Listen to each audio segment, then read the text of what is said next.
Assalamualaikum students, hope you are all well. As in previous lecture we have discussed in detail about clavicle and scapula. Clavicle के बारे में हमने पढ़ा था कि उसे कोलर बोन भी कहा जाता है, जिसमें हमने डिफरेंट एक्सट्रीमिटीज का भी जिक्र किया था, स्टर्नल एक्सट्रीमिटी, एक्रोमियल एक्सट्रीमिटी और कनॉइड ट्यूबरकल के बारे में। इसके अलावा हमने स्कैपुला में पढ़ा था कि उसे शोल्डर बोन भी कहा जाता है, इसके अलावा उसे शोल्डर ब्लेड भी कहा जाता है। इसके अलावा हमने उसमें डिफरेंट बॉर्डर, सरफेसेस और एंगल्स को डिस्कस किया था।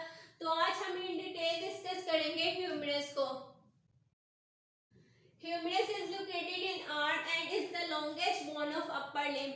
अब ह्यूमरस हमारी कौन सी जगह पर होती है? इस जगह पर। ये हमारी है आर्म और ये हमारी है फोर आर्म। तो इस जगह पर जो बोन होगी उसे कहा जाएगा ह्यूमरस, और ये हमारे अपर लिम्ब की सबसे लार्जेस्ट बोन है।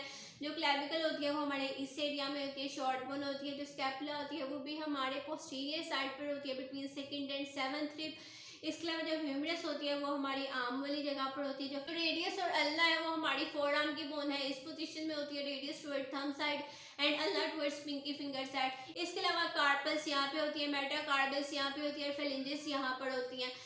तो जो ह्यूमरस है वो हमारे अपर लिम्ब की सबसे लॉन्गेस्ट बोन है और हमारे आर्म की बोन होती है। ये proximally it articulates with the glenoid cavity of scapula at glenohumeral joint।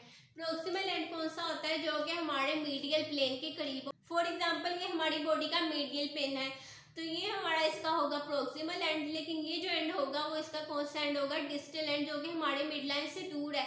लेकिन प्रोक्सिमल एंड वो होता है जो कि हमारी मिड लाइन के करीब हो, तो इस एंड को कहा जाएगा प्रोक्सिमल। और यहाँ पे हमारे पास कौन सी बोन एंड हो रही होती है? स्कैपुला। थोड़ा सा हम लोग इसको डायग्रामेटिकली अगर हम समझें तो फॉर एग्जांपल ये हमारी स्कैपुला की बोन है, यहाँ पे हमारे पास होती है ग्लिनॉइड कैविटी। यहाँ पर हमारी ह्यूमरस बोन जो होती है स्कैपुला की ग्लिनॉइड कैविटी के साथ आर्टिकुलेट कर रही होती है। कौन सी साइड पर? प्रोक्सिमल वाली साइड पर। लेकिन हम लोग डिस्टल साइड पर देखें तो ये आर्टिकुलेट कर रही होती है हेड ऑफ रेडियस और अल्ना के साथ एट एल्बो ज्वाइंट। ये हमारा कौन सा ज्वाइंट है? ग्लिनोह्यूमरल ज्वाइंट, जिसको कौन सा ज्वाइंट भी कहा जाता है? Shoulder joint.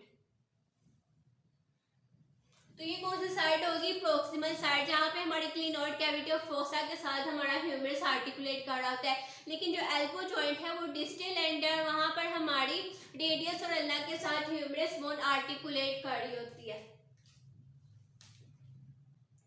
अब ह्यूमरस बोन को डिवाइड किया गया है थ्री रीजन्स में, प्रोक्सिमल एक्सट्रीमिटी, बॉर्डिंग and shaft and distal extremity. अब हम लोग इनको इन डिटेल बारी बारी डिस्कस कर लेते हैं। सबसे पहले हम लोग देख लेते हैं प्रोक्सिमल एक्सट्रीमिटी को। इसमें हम लोग डिस्कस करेंगे हेड को, ग्रेटर ट्यूबरकल को, लेसर ट्यूबरकल को, एनाटॉमिकल नेट को, सर्जिकल नेट को और इंटर ट्यूबरकल ग्रूव को। सबसे पहले देख लेते हैं हेड को। हेड बेसिकली राउंड, स्मूथ और प्रोक्सिमल एंड होता है हमारे ह्यूमरस का। इसके अलावा ये आर्टिकुलेट कर रहा होता है हमारी ग्लिनॉइड कैविटी ऑफ फोसा के साथ। अब इसको हम लोग एक दफा डायग्रामेटिकली समझ लेते हैं, जैसे कि ये हमारी एक बोन है ह्यूमरस की, तो ये इसका क्या होगा? हमारे पास हेड होगा।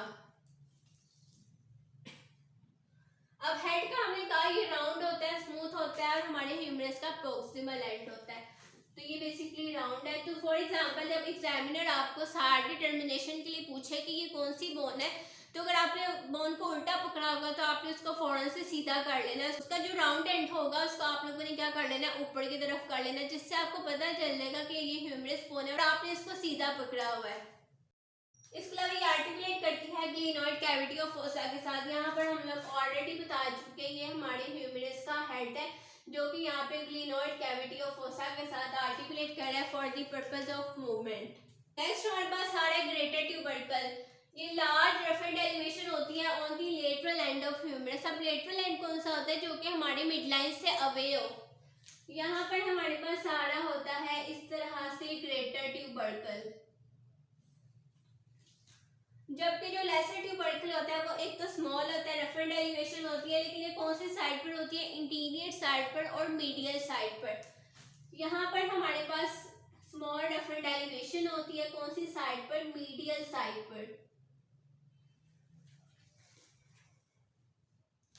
नेक्स्ट हमारे पास आ रहा है anatomical neck, line separating head from the rest of upper and. अब ये हमारी ह्यूमरस की बोन है, यहाँ पर हमारे पास एक हेड सा बना होता है जिसे कहा जाता है एनाटॉमिकल नेक।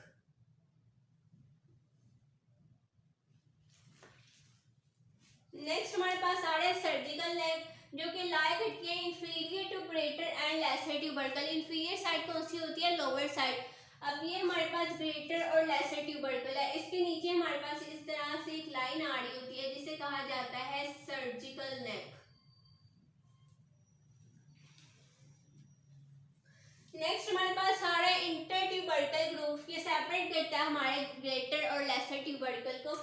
बेसिकली यहाँ पर होता है हमारे पास इस तरह से, जो कि हमारे ग्रेटर और लेसर ट्यूबरकल को आपस में सेपरेट कर रहा होता है। अब प्रोक्सिमल एक्सट्रीमिटी को एक दफा हम लोग समझ लेते हैं, जैसे कि ये हमारी ह्यूमरस बोन है और इस तरह से हमारे पास ये आ रहा है ग्रेटर ट्यूबरकल और लेसर ट्यूबरकल, और यहाँ पे हमारे पास एक राउंड सी बॉडी आ रही होती है जो कि आर्टिकुलेट कर रही होती है हमारे ग्लिनोइड कैविटी ऑफ स्कैपुला के साथ। तो फॉर एग्जांपल ये हमारा ग्रेटर ट्यूबरकल है और ये है लेसर ट्यूबरकल। अब हमें कैसे पता चलेगा कि ये लेसर ट्यूबरकल है और ये ग्रेटर ट्यूबरकल है?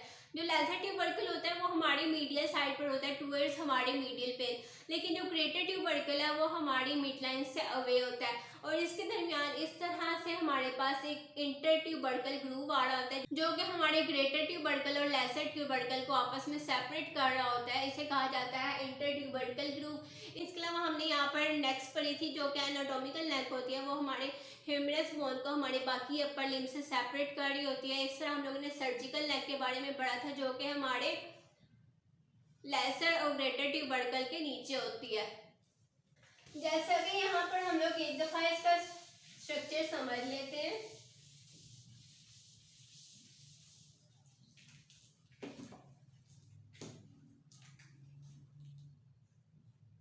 फॉर एग्जाम्पल ये हमारी ह्यूमरस बोन है, इस तरह से यहाँ पे हमारे पास आ रहा है ग्रेटर ट्यूबरकल और यहाँ पे हमारे पास आ रहा है लेसर ट्यूबरकल और इस साइड पर हमारे पास होती है एनाटॉमिकल नेक।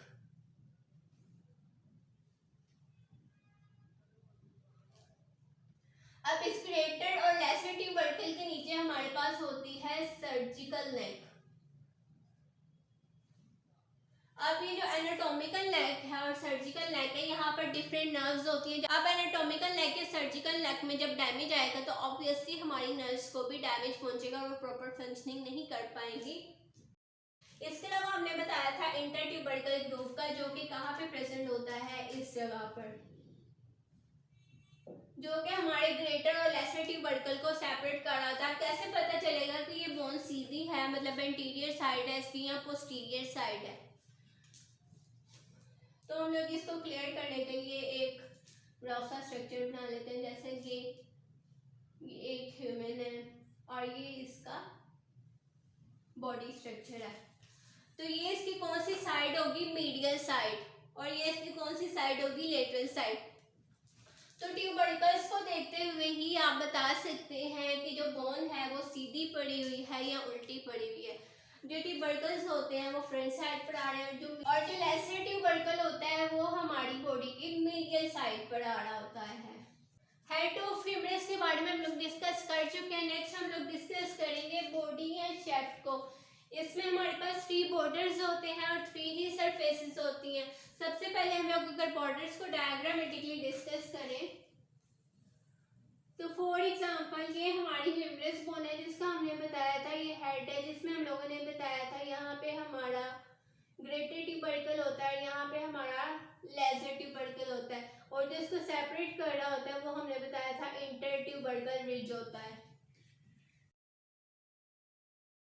अब सबसे पहले हमारे पास आ रहा है interior border that forms lateral border of inter tubercle circles. अब ये हमारे पास होती है बॉडी या फिर शेफ्ट। अब ये जो इसका एंड होगा जो कि हमारी मिड लाइन से अवे होगा वो लेटरल बॉर्डर बना रहा होगा लेटरल साइड पर हमारे इंटर ट्यूबरकल से अवे लेटरल साइड पर। नेक्स्ट हमारे पास है lateral border that forms lateral supracondylar ridge. इस तरह से ये इलोंगेट होगी और ये किस साइड पर आ जाएगी, लेटरल बॉर्डर वाली साइड पर, जिसे कहा जाएगा lateral supracondylar ridge. Next हमारे पास है medial border, that forms medial lips of intertubercular sulcus. अब मीडियल बॉर्डर ये वाला बॉर्डर होता है। अब इस साइड पर जो रिज आ रही होगी उसे कहा जाएगा मीडियल सुप्राकंडाइलर रिज। अब इसमें 3 सरफेसेस आ रही हैं। सबसे पहले एंटीरोलेटरल सरफेस आ रही है, जैसे कि नेम से ही पता चल रहा है वो सरफेस जो कि एंटीरियर और लेटरल साइड के दरमियान होगी उसे कहा जाएगा एंटीरोलेटरल सरफेस। फॉर एग्जांपल ये हमारी लेटरल सरफेस है और ये हमारी एंटीरियर सरफेस है, तो इसके दरमियान जो बॉर्डर होगा सरफेस होगी उसे कहा जाएगा एंटीरो लेटरल सरफेस। नेक्स्ट हमारे पास है पोस्टीरियर सरफेस। अब पोस्टीरियर सरफेस कहाँ पे होगी, हमारे मीडियल और लेटरल बॉर्डर के दरमियान। मीडियल मतलब जो टुवर्ड्स हमारे मीडियल प्लेन हो, जबकि जो लेटरल होता है वो अवे फ्रॉम हमारे मीडियल प्लेन, तो इसके दरमियान जो सरफेस होगी उसे कहा जाएगा पोस्टीरियर सरफेस। फॉर एग्जाम्पल ये हमारा लेटरल बॉर्डर है और ये हमारा मीडियल बॉर्डर है, तो इसके दरमियान जो भी स्पेस होगी, सरफेस होगी, उसे कहा जाएगा पोस्टीरियर सरफेस। नेक्स्ट हमारे पास है एंटीरोमीडियल सरफेस। अब इंटीरियर मीडियल नेम से पता चल रहा है एंटीरियर और मीडियल सरफेस के दरमियान जो सरफेस होगी उसे कहा जाएगा एंटीरोमीडियल सरफेस। नेक्स्ट हम लोग डिस्कस कर लेते हैं डिस्टल एक्सट्रीमिटीज को, मतलब हमारी ह्यूमरस के लोअर एंड को क्या कहा जाता है, डिस्टल एक्सट्रीमिटी। फॉर्म्स कंडाइल, जिसको हम लोग आगे डिस्कस कर लेते हैं। इसमें 2 कंडाइल होते हैं, medial condyle and lateral condyle. Has articular and non articular parts. अब जो हमारा डिस्टल एंड है वहाँ पर आर्टिकुलेटिंग कुछ पार्ट्स होते हैं, कुछ नॉन आर्टिकुलेटिंग पार्ट्स होते हैं। जो आर्टिकुलर पार्ट्स है उसमें हमारे पास आ रहा होता है कैपिटुलम और ट्रोक्लिया। अगर हम लोग कैपिटुलम को देखें वो हमारे पास इस जगह पर आ रहा होता है कैपिटुलम, और यहाँ पे हमारे पास आ रहा होता है ट्रोक्लिया। जो ये कैपिटुलम है ये हमारी रेडियल बोन के साथ आर्टिकुलेट कर रहा होता है, लेकिन अगर हम लोग ट्रोक्लिया को देखें वो हमारी अल्ना के साथ आर्टिकुलेट कर रहा था। अभी जो ट्रोक्लिया वाला एज है वो हमारे पास थोड़ा सा इलोंगेट होता है, ऑलमोस्ट 6 mm इलोंगेट होता है, ताकि ये मूवमेंट में इजीली हमारी हेल्प आउट कर सके। इसके अलावा इसमें कुछ नॉन आर्टिकुलर पार्ट्स होते हैं, जैसे कि medial epicondyle and lateral epicondyle. अगर मीडियल वाली साइड पर पार्ट होगा उसे कहा जाएगा मीडियल एपिकंडाइल, लेकिन अगर लेटरल वाली साइड पर पार्ट होगा उसे कहा जाएगा लेटरल एपिकंडाइल। अगर हम लोग इसको नीटली अगर ह्यूमरस की डायग्राम पर देखें तो कुछ इस तरह से, फॉर एग्जांपल हमारे पास ह्यूमरस की डायग्राम है। यहाँ पे हमारे पास क्या आ रहा है कैपिटुलम, और यहाँ पे हमारे पास आ रहा होता है ट्रोक्लिया, जिसका हम लोगों ने बताया जो हमारा कैपिटुलम है वो किसके साथ आर्टिकुलेट कर रहा होगा, हमारी रेडियल बोन के साथ। लेकिन हम लोगों ने ट्रोक्लिया क्या क्या बताया कि किसके साथ आर्टिकुलेट करना है, अल्ना के साथ, और ये स्लाइटली इलोंगेट होता है ऑलमोस्ट 6 mm। अब ये हमारी मिड लाइन है, तो इससे जो दूर पार्ट होगा वो कौन सा पार्ट होगा, लेटरल पार्ट। अब जो लेटरल साइड पर पार्ट पर जो कंडाइल होगा उसे कहा जाएगा लेटरल एपिकंडाइल।